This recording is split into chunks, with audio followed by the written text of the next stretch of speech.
Alright, so I'm going to do a quick video, or a couple of quick videos, on my installation of my new whole home generator. So I've decided that running two generators for our split unit is not very effective or efficient. The generators I had were 5550 Briggs & Stratton generators. They have different makes and models of the same thing. I think Ryobi uses the same kind of engine. But here's what we were using.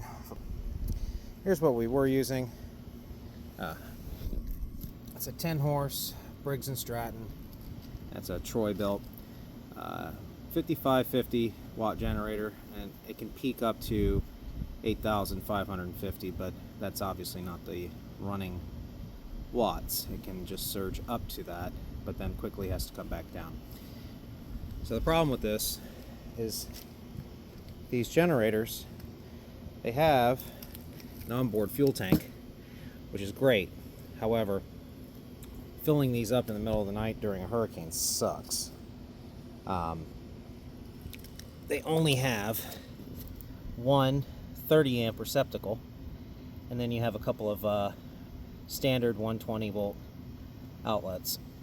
They are at 20 amps, but what most people won't tell you, at least the manufacturers don't advertise this, is regardless of what this says, okay, you're limited to how much your outlet can put out. Okay, so for instance, if you have a 50 amp 240 volt receptacle on your generator, the best you can put out is 12,000 watts from that outlet. That's the max. Even if the generator can go up to 15, 16, 20,000 watts, you're restricted by that outlet. If you're curious on what your generator can put out, simply take your volts times your amps. That'll equal your watts. So 240 volts times 50 amps is 12,000. If I did my math right. So a lot of folks have been asking me, well, how come generators come up to 28,000 watts then? Good question. So here's another generator I have. This one's on the back of a camper. So this one is a 5250. But here's the thing. You're only going to get 5250 if you use every single outlet available. Okay? That is the maximum this generator can put out. Again, you're restricted by your outlet. Okay? So if you can't run your maximum wattage off of one outlet, then you're going to have to break it apart in your breaker panel and start dividing each outlet to each breaker, which is a massive pain in the butt. It'd be far easier just to plug one plug in and draw off of that. But obviously, most manufacturers won't tell you that you're restricted by the single outlet. So, what I've done is I figured that since my generator, or my old ones that is, the 5550s, can run my unit fairly well, and the downstairs unit through my breaker panels, and I'm going to clean this up. This was a in the middle of the night job right before a hurricane hit, so I ran both of my breaker panels off of each plug, and each plug would then go into two separate generators.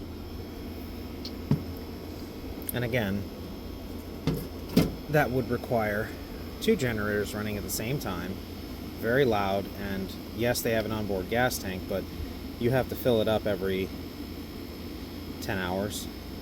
So as you can see, I have my outlets, my breakers here. My goal with the new generator is that once I turn my generator breakers on, I shouldn't have to kill any of my air conditioner outlets, hopefully.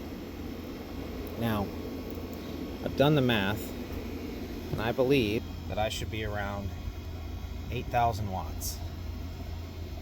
Now, if you're curious on how much your house or apartment uses on an average day, you can actually come over to meter. So as you can see, it'll go to a default flash mode where it'll show that all of the digits are working.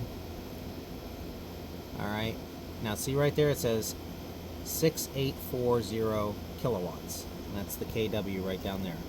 Okay, same thing here, 3228 kilowatts. Alright, so that is on an average day, and it's pretty hot out, so air conditioners are running. Obviously it's going to be running my AC probably non-stop today, so that's a pretty good number to go off of if you're trying to figure out what your kilowatts per hour would be, and that's what you would base your generator size off of. Now, obviously during a hurricane or tropical storm, my air conditioner won't be running as hard as it is today because, well, it's hot. So during a storm it'll be a lot cooler. Now, the way I have this set up, I'll flip back over here. Alright, if you can see this, I don't know if you can. Obviously I have my generator breaker here, okay, and that's in the off position. That's what goes to this cord here.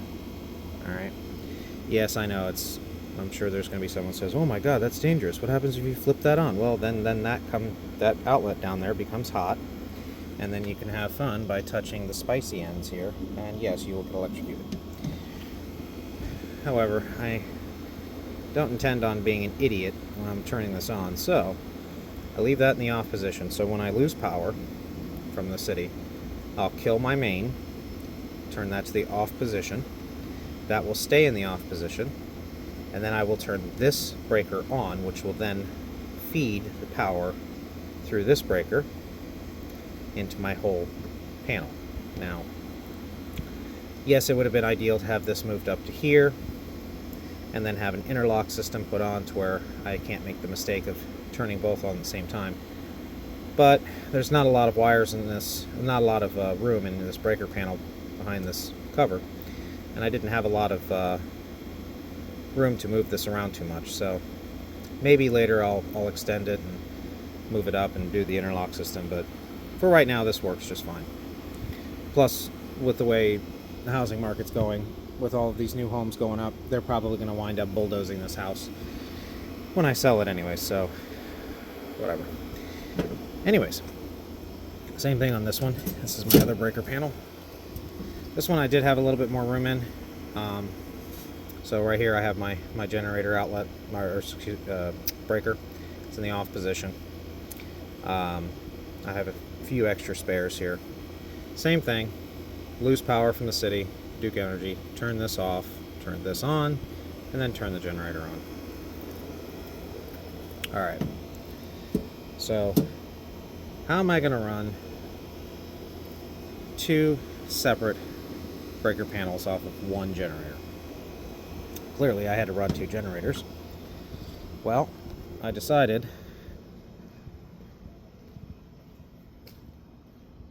to go with this guy. So this is the Westinghouse Wgen 14500, excuse me.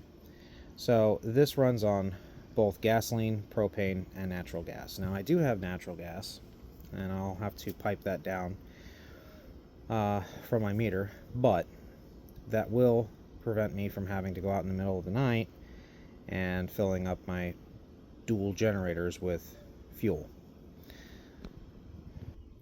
So I'm not going to make this video too long.